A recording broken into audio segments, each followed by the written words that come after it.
dans les rivières, dans les grands cours.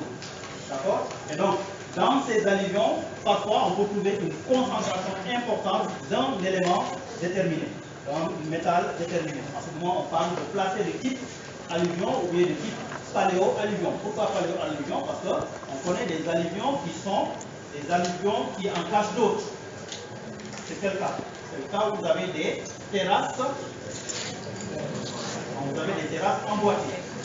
Ouais, les terrasses qui cachent d'autres, les terrasses qui sont fossilisées peuvent présenter une substance importante.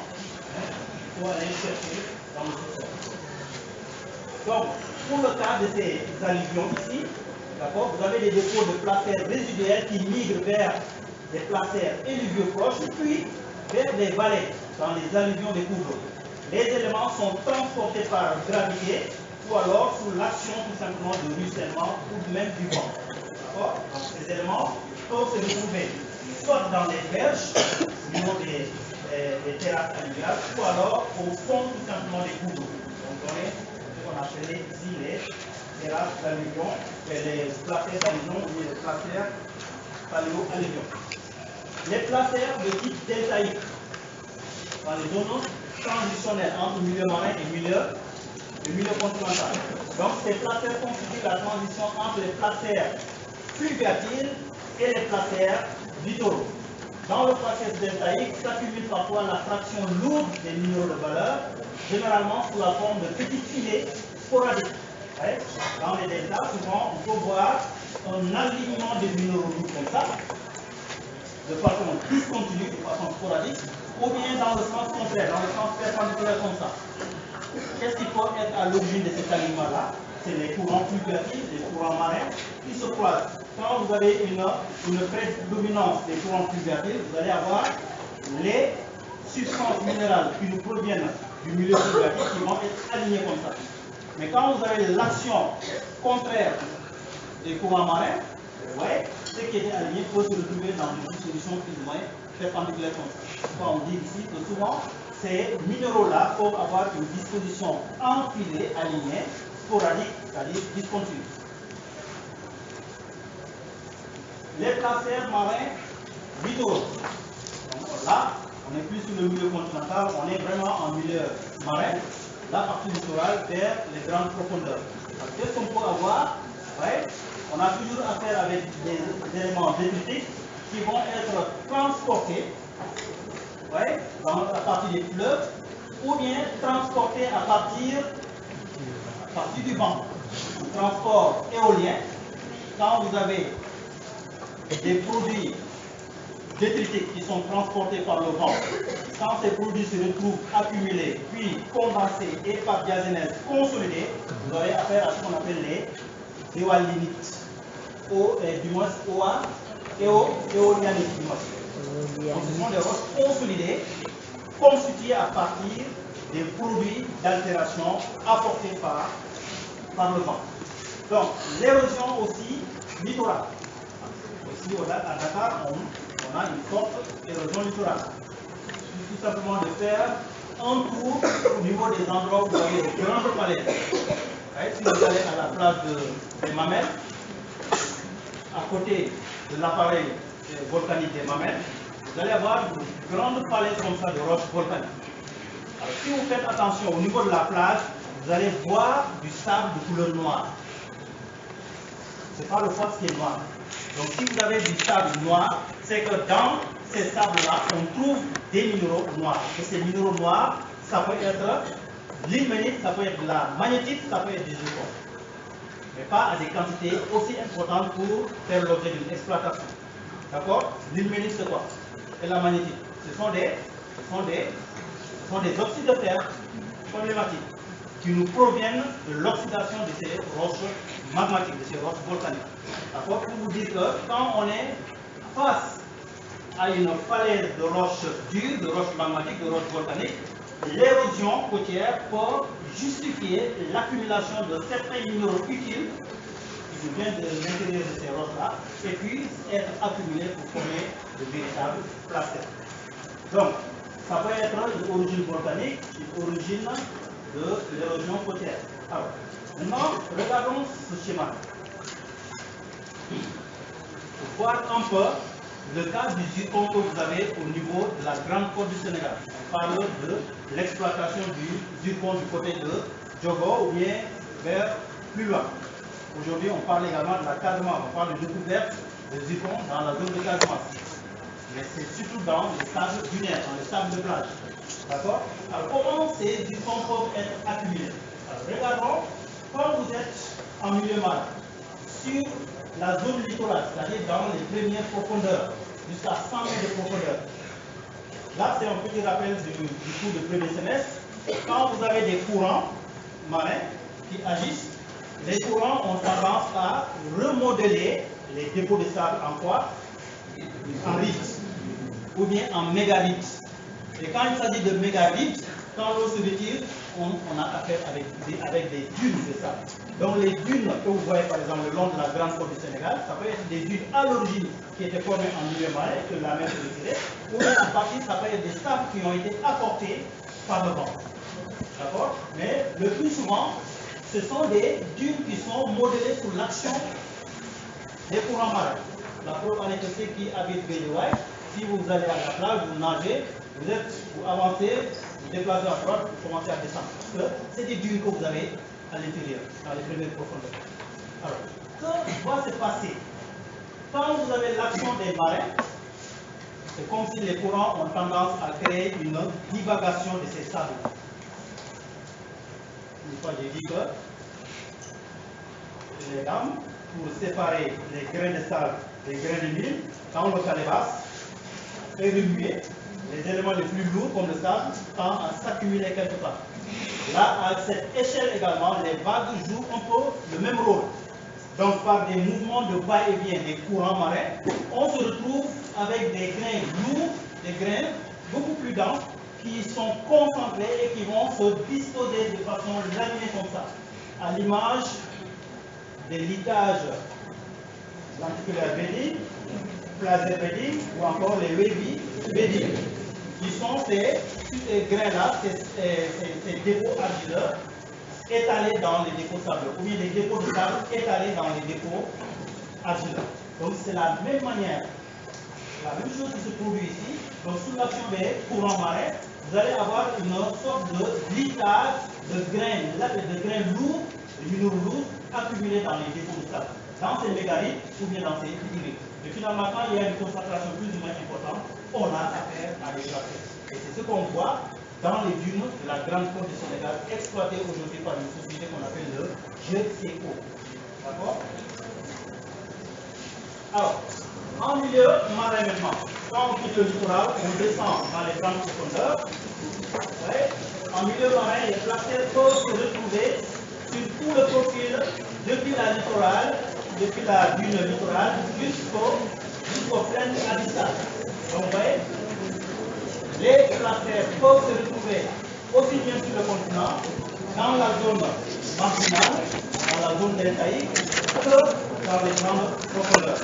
Parce que de toute façon, à chaque fois que vous avez des courants qui agissent, ces courants peuvent accumuler des minéraux.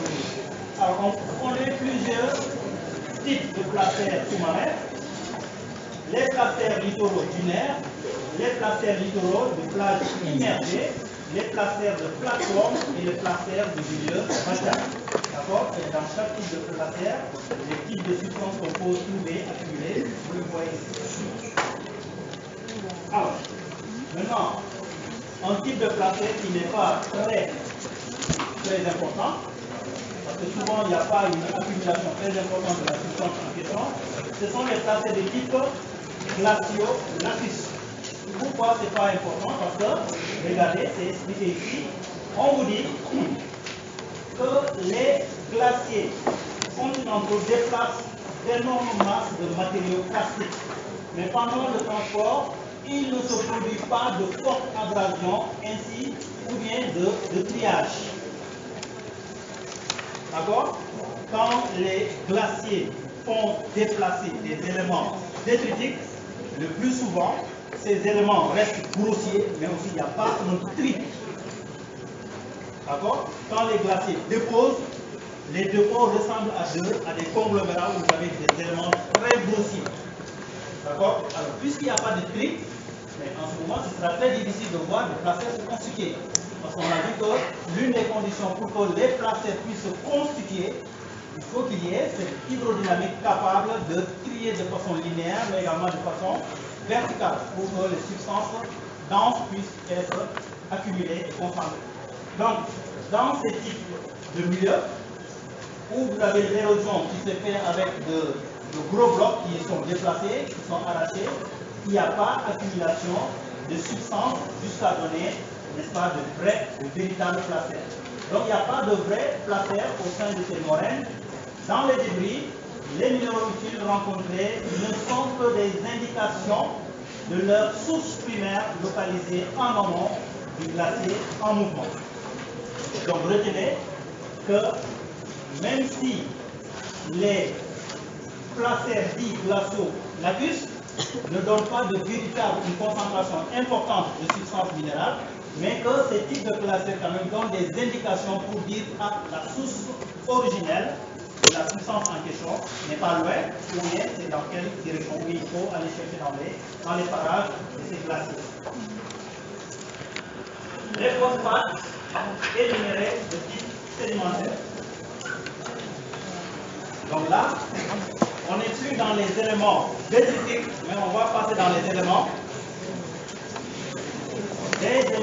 ioniques qui sont libérés à l'état ionique et qui vont se retrouver concentrés dans un milieu de sédimentation. On va voir le cas du phosphate.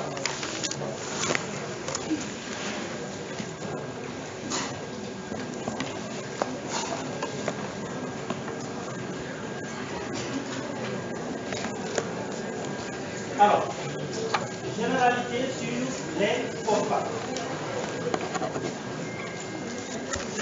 On vous dit par définition que phosphate, surtout les phosphates naturels, c'est un terme général décrivant un assemblage de minéraux naturels ou bien de roches contenant une concentration élevée de minéraux phosphatés. Retenez une chose, dans la nature, il peut exister jusqu'à plus de 200 types de minéraux phosphatés. Mais le minéral, ou bien les types de minéraux les plus communs, les plus représentatifs, ce sont les minéraux dits des apatites. On le verra tout à l'heure. D'accord? Mais quel que soit le type de minéral phosphaté, retenez que l'appréciation du niveau phosphaté du minéral ou bien du niveau phosphaté de la roche, l'appréciation de ce niveau phosphaté est faite à partir de la teneur en P2O5. P2O5 c'est quoi? C'est un oxyde. SiO2 c'est un oxyde. Al2O3 c'est un oxyde. Les oxydes de fer, les oxydes d'aluminium, les oxydes de silicium, oxydes de phosphate également. Ce sont donc des éléments chimiques dits éléments majeurs. Vous verrez tout à l'heure dans mon tableau ou dans ces types de minéraux-là, on peut avoir des éléments dits majeurs et des éléments dits mineurs ou encore des éléments en classe. D'accord? Alors, parmi les éléments dits majeurs contenus dans ces minéraux, dans ces phosphates, mais dans ces minéraux même phosphatés, c'est cet élément-là qui nous permet d'apprécier le niveau phosphaté du minéral ou de la roche, qui est le P2O5. Alors, on vous dit que pour ce P2O5, sa teneur moyenne dans l'écorce terrestre est égale à, qui veut dire encore le plat. D'accord? La teneur moyenne du P2O5 dans l'écorce terrestre ou bien du phosphore dans l'écorce terrestre, c'est ça. Parce que le phosphore est mobilisé à l'état oxydé comme la plupart de certaines substances chimiques. Il y a des substances chimiques qui peuvent se retrouver à l'état libre dans la nature ou alors associées toujours à de l'oxygène, c'est-à-dire à l'état oxydé ou bien à l'état sulfuré, etc. Donc, pour le cas du phosphore, le plus souvent c'est à l'état oxydé comme ça, ou bien à l'état d'ion phosphaté, c'est-à-dire le PO4 3-. Alors, teneur généralement plus faible dans de nombreuses roches sédimentaires. Donc ça c'est la teneur moyenne dans l'écorce terrestre, 0,23%, mais dans les roches sédimentaires, cette teneur-là peut encore être beaucoup plus faible. D'accord? On va citer quelques exemples de roches dans lesquels on peut trouver ces teneurs-là faibles.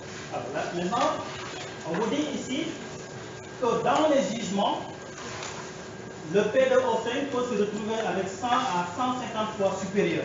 La question que je voudrais vous poser, pour vérifier un peu si vous avez retenu quelque chose, une question que vous posez venir à l'examen. Vous êtes prêts?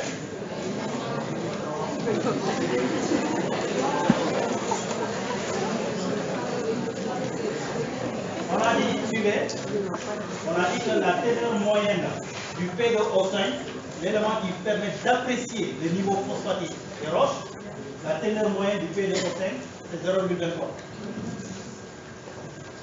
On vous donne ici le facteur de concentration. La question que je voudrais vous poser, quelle est la teneur minimale d'exploitation du phosphate?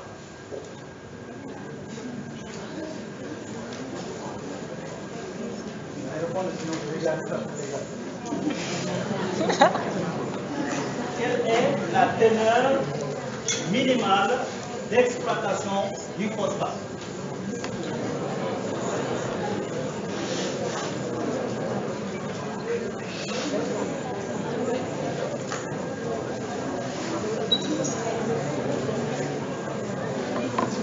Oui, c'est 23%. Comment tu as fait? Hein? Oui. Voilà, c'est ça. Donc le facteur de concentration minimale, 100, que tu multiplies par le 4, ça donne 23%. Donc ça veut dire que pour aller exploiter du phosphate, il faut que la teneur dans le gisement, dans l'endroit, il faut que la teneur du phosphore soit égale à 23%. On fait des mesures, vous pouvez commencer à exploiter. Si ça dépasse les 23%, tant mieux. Mais j'ai dit la teneur minimale. On est d'accord? Alors, les phosphates sédimentaires constituent de véritables ressources avec comme intérêt économique la constitution des engrais. Dans l'engrais, l'élément capital qui est cherché, c'est le phosphore. Comme je l'ai une fois dit, le phosphore qui est capital pour le développement des organismes animaux comme végétaux. D'accord? C'est pourquoi on fabrique l'engrais à partir du phosphore. Le phosphate est également utilisé en tant qu'intrant, c'est-à-dire cette matière première que vous allez exploiter afin de produire d'autres substances qui peuvent avoir de l'utilité. D'accord? Alors, dans ce cas, c'est parce que vous avez, si on l'utilise comme intrant, c'est parce que vous avez, par exemple, ces substances-là qu'on peut trouver toujours dans les phosphates en tant qu'engrais, et on peut trouver d'autres substances, l'uranium, le fluor, le vanadium. À quoi peut servir l'uranium?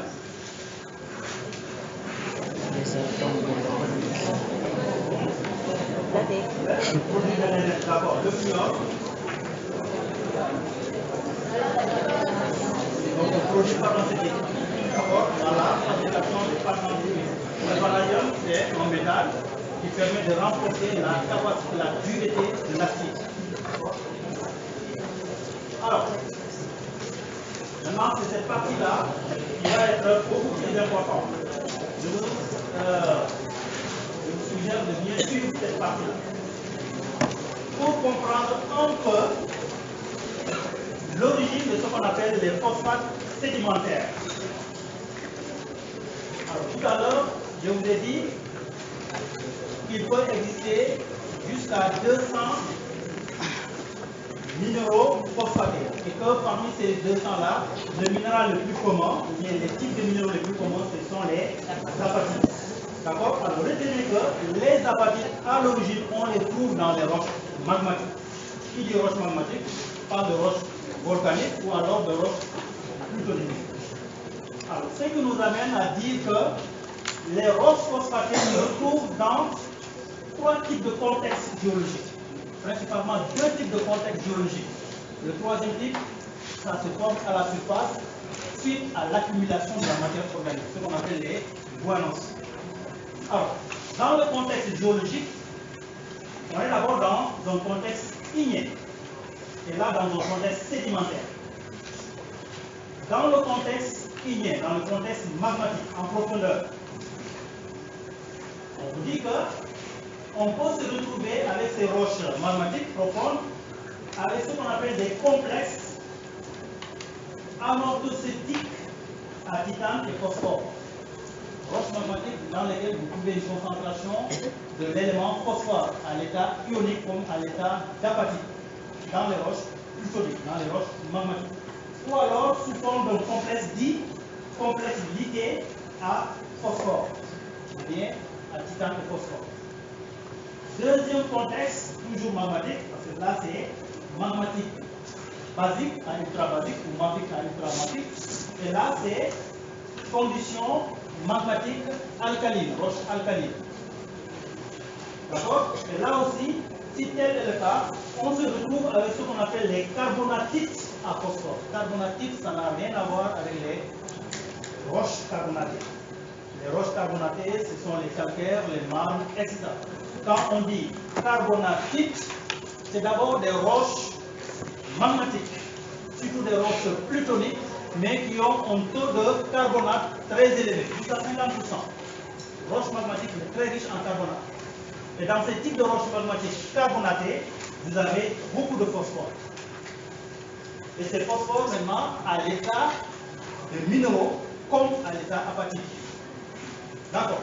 Donc, l'origine première de l'apatite, du phosphore, c'est ici, les roches ignées, les roches magmatiques, basiques comme roches alcalines. Alors, comment maintenant l'apatite, le phosphore, peut se retrouver dans un environnement sédimentaire? Hein? Oui? Oui? Oui?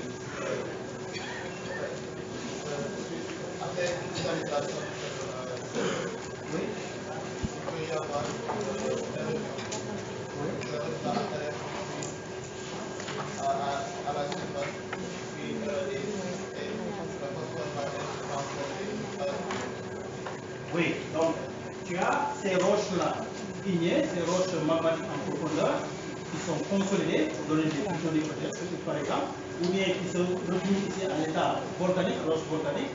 Comme on l'a dit, s'il s'agit de roches plutoniques, il faut qu'il y ait soulèvement pour que ces roches se retrouvent exposées aux agents d'érosion. Donc quand ces roches magmatiques se retrouvent à l'air libre, vous avez le phénomène d'altération qui va constituer. D'accord? Alors qu'est-ce qui va se passer? Quand il y a altération, j'ai dit tantôt que l'altération va produire deux types de produits. Détritique comme ionique. D'accord? On peut se retrouver avec des éléments détritiques à l'état d'apatite, comme on peut se retrouver avec ces phosphores-là, l'élément phosphore, à l'état ionique. Et quand l'élément phosphore se retrouve à l'état ionique, vous avez le PO4 3 mois, ion phosphore, ion phosphate. D'accord? Ou bien l'apatite pratiquement à l'état dissous. D'accord? Donc on a des produits d'altération à l'état ionique qui se retrouvent par exemple en milieu, le plus grand marin et le plus grand malin. Le plus grand milieu de sédimentation, c'est le milieu. Le plus grand milieu de sédimentation, c'est le milieu. C'est bon. J'allais dire malien. J'ai des origines maliennes.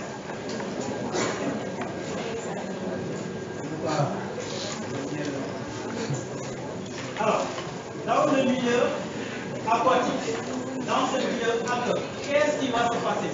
On a dit tout à l'heure que le phosphore, c'est un élément qui est, le phosphore, c'est un élément qui est pour la vie. Le phosphore, c'est un élément qui est capital pour les organismes vivants.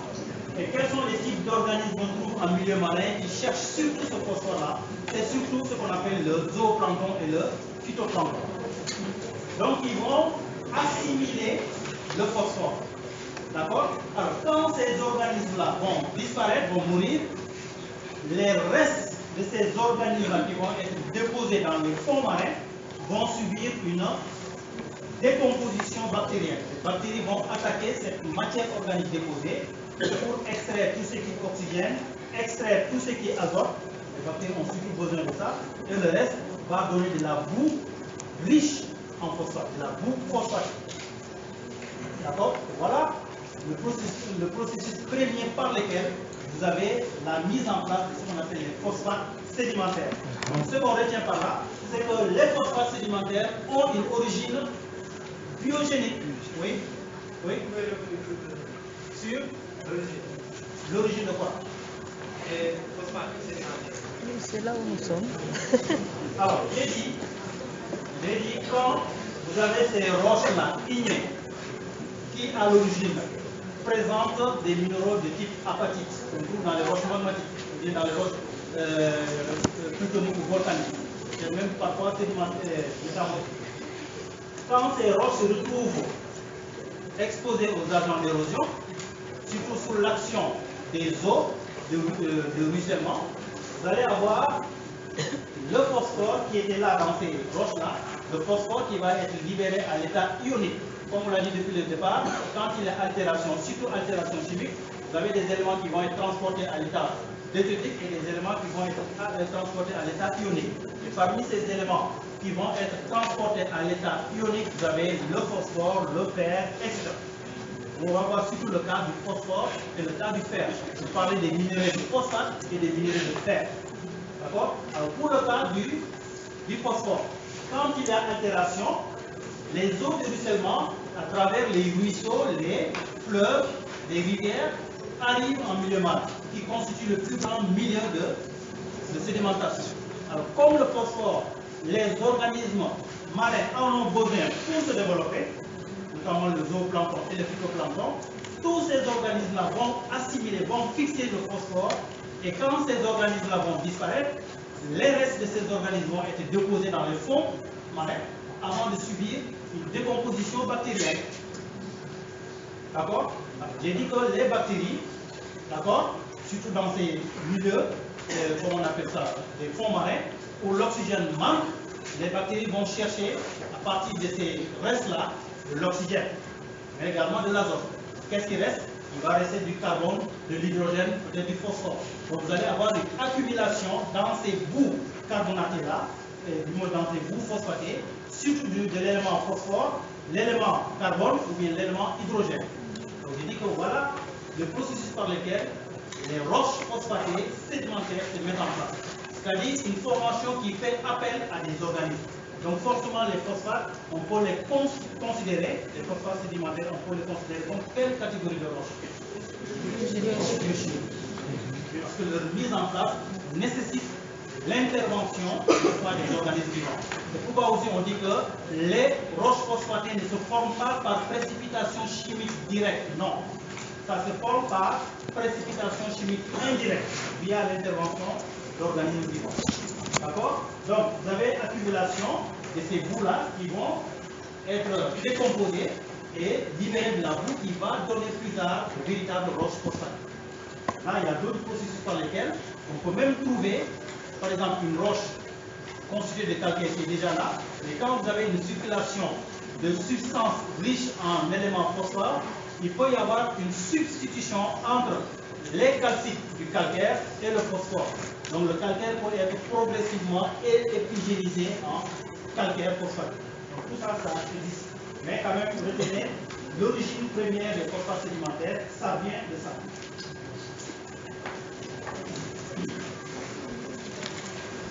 Alors le minéral de phosphate le plus commun, ça on l'a déjà dit, c'est un minéral de roche magmatique, à l'origine, c'est magmatique. Le processus qui conduit à la genèse des phosphates sédimentaires peut être schématisé comme suit. Et là, je n'ai pas besoin de répéter ça. Voilà. Ce que je viens d'expliquer, c'est ce qui est résumé ici.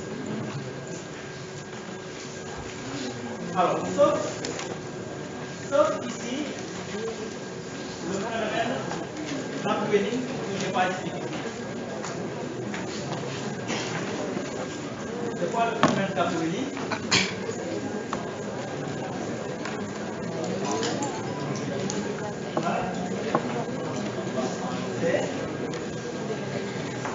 C'est la remontée